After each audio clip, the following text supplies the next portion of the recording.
30% of procurement managers, their processes are mostly manual, be it for onboarding new vendors and partners, or be it for managing purchase requisitions and approvals, and also maintaining all of the data they need to have their procurement processes accurate, and so on. The advice would be to consider the processes as they are done today, and to try to evaluate how many times a manual task is done per day, per month, because even if it's a very basic task, automating it will bring great outcomes.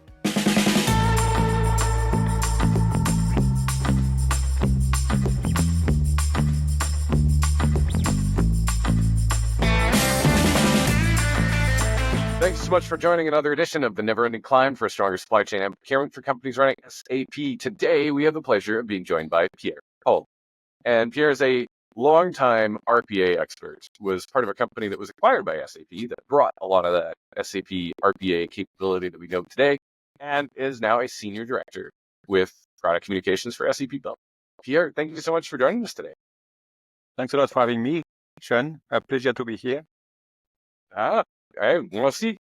So when we were talking about departments that get the most out of or have the highest return for investing in this low-code, no-code business process automation, RPA, who do you traditionally see getting the most out of it, or where do you see most of the investments companies making in that capability?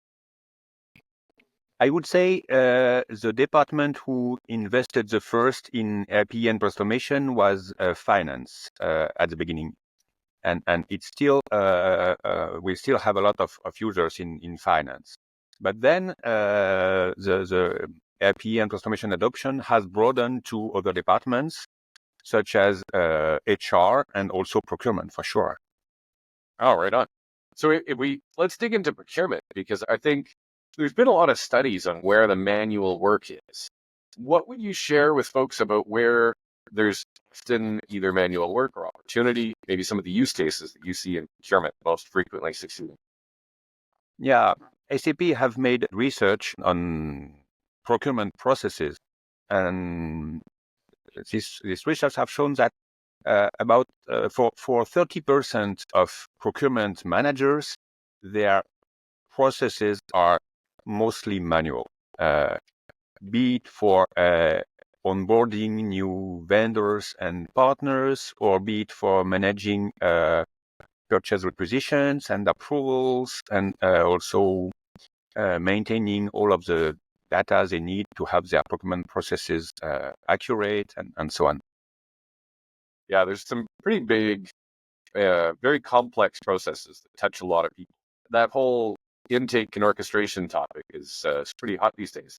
When you're dealing with or coaching somebody that's asking for help on how to start, where to start, what advice do you have for them in terms of somebody in the business that wants to get started and they feel like they could use a hand with how to do that?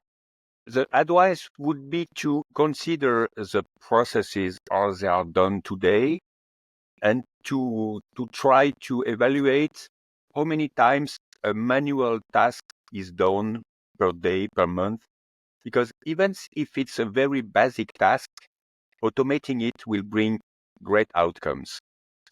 Sometimes customers have the idea to start with a very complex process they would like to automate end to end.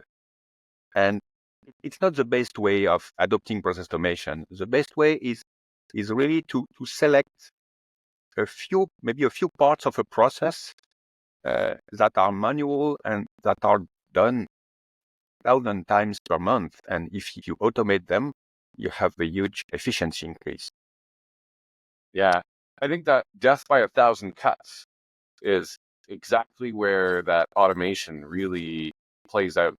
It's really where the gold is buried. It's buried amongst all those little tiny petals, all the little tiny rocks that people walk on and get stuck in their shoes, right? I think that's a fantastic place to start.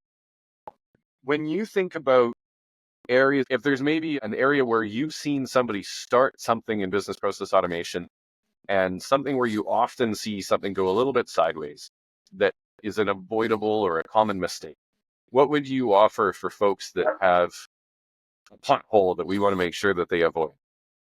I would say before automating a process, uh, always check how the process is really executed in the real life by the people who are doing it compared to how you imagine the process is done. Because sometimes there are differences, because you will see that people in the field, they have some shortcuts, some workarounds they have invented to kind of already start optimizing the things. And it's very important to listen to the people that are doing the processes, because if they have already created some workarounds, that's for a good reason. That's because they are more efficient doing this way.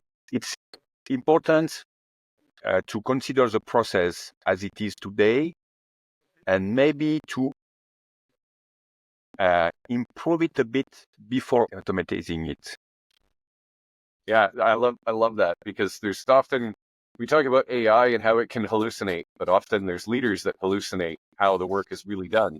Exactly. And this is also paired with that, hey, are you automating a terrible process, or could you automate it in a way that would be a lot more effective? I love that's just beautiful, timeless advice. Pierre, I know everybody can learn a lot from you, and I really appreciate you joining today. Thank you for sharing your experience and wisdom. And for everybody listening, this has been another edition of Stronger Supply Chain and Procurement for companies running SAP. Thanks, everyone. Keep climbing.